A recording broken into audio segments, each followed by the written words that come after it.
Reverend Prufrock has been helping people like the Harrisons since 1967. He first felt God calling him to change the world while in the Peace Corps, teaching Bible stories, table manners, and ping pong to the natives of Uganda. He's there whenever a special word is needed. Hello, boys. I'm going to tell you a little story now. It's from the Bible.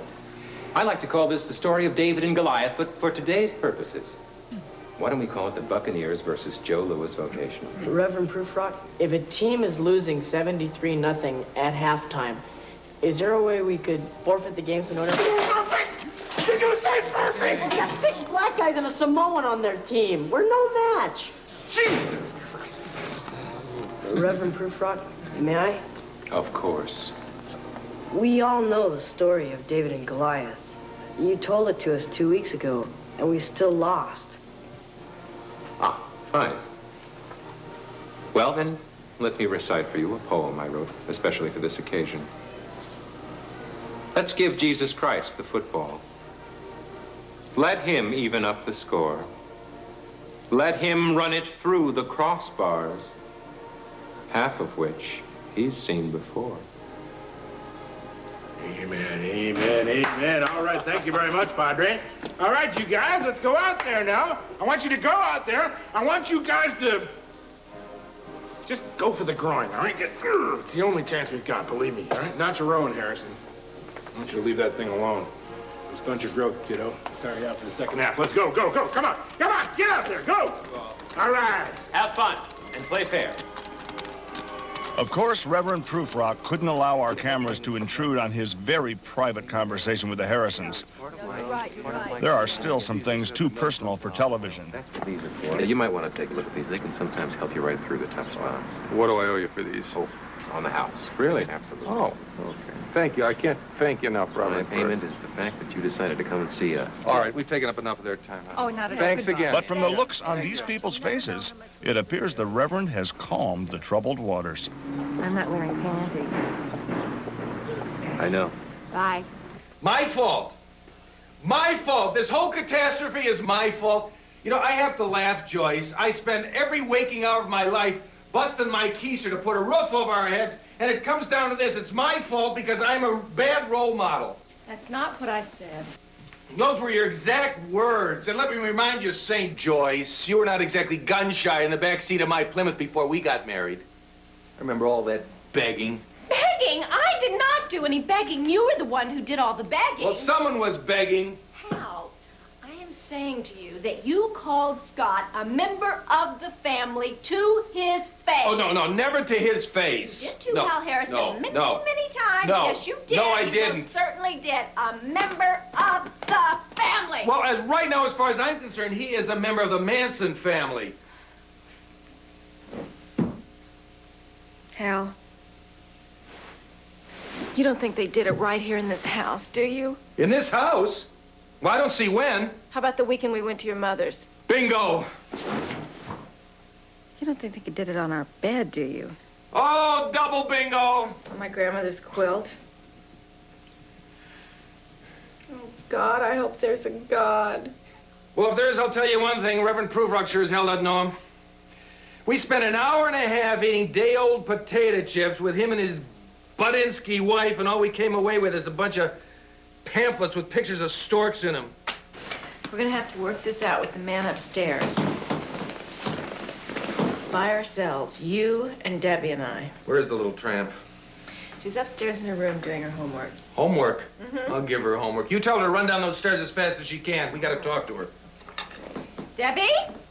Debbie, I want you to run down those stairs just as fast as you can. Your father wants to talk to you.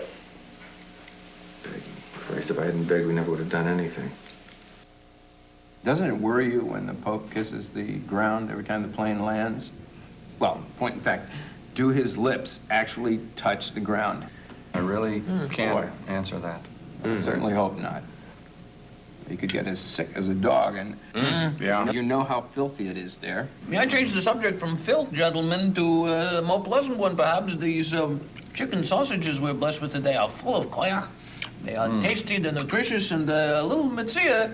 They're not too filling. I dig in. Bon appetit. Let's have a Grace. Well, you know, I think since Sid has already started, Grace is kind of a moot point. I'm afraid I must insist on a Grace.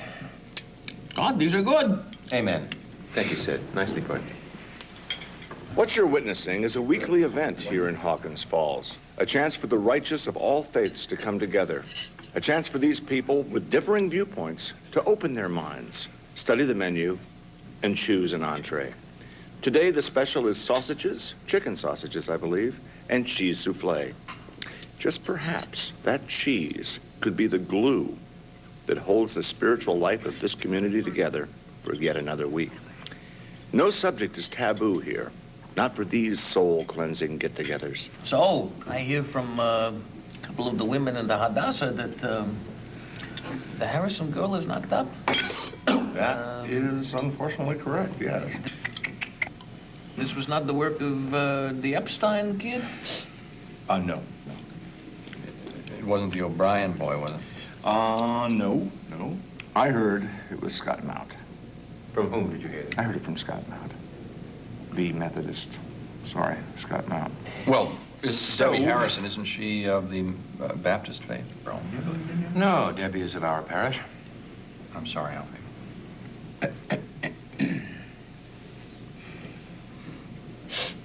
Gentlemen, may I suggest we are blessed today with the presence of a very fine, young Israeli-style wine?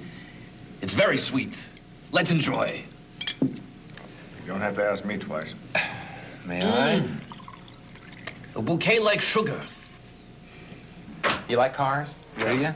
Well, listen, unless I'm very much mistaken, Mr. Mullins. It's Mull. Mr. Mull. Mull. This car is just the perfect transportation vehicle for you. It's a marriage made in heaven, you Well, might no, say. actually, I'm all set in the car department. I've got a BMW back in California that I'm crazy about. German-made car. Oh, yeah, they make the best cars. And yet as you far were as I- born here in the United States. That's right. Just trying to help. Yeah, I'm sure you are. And you could help, Reverend. Right over here, if you would. Reverend Prufrock, how's it going with the Harrison family crisis? Well, I've been praying on it, and I've given them our last pamphlet, and I'm afraid now it's in God's hands. And that's it? Well, I'm not a miracle worker, Mr. Mull. I can't go back in time and pull the boy off of her, can I? I wish I could. Well, I think we all wish that, don't we? But Reverend Prufrock, more to the point, as one of Hawkins Falls' leading clergy, where the hell are you going? Answer me something. Can your BMW do this? Huh? You know, Hal, this is the 20th century, and I think you realize that. You've got a couple of options open to you. Debbie doesn't have to keep that baby. I don't follow you. Well, I'm talking about the two big A's. In this case, number one, adoption. I mean, have you considered adoption for Debbie? What family would be interested? I mean, she's 16 now. She's pregnant. I don't think so. Yeah, I see what you're saying. So I'm not even going to suggest the other... Now, wait a minute. I'm up to here in suggestions. I don't need any more advice. With all due respect to you, Mr. Mull, you finish up your film, Right. you hightail it back to Hollywood and work on your tan. I'm stuck sitting here looking at little Miss... I'm just a girl who can't say no and trying to think up names for the next 8 months. She's bald? I don't like it. He'd take too much kidding in school. Besides, what if he's a girl?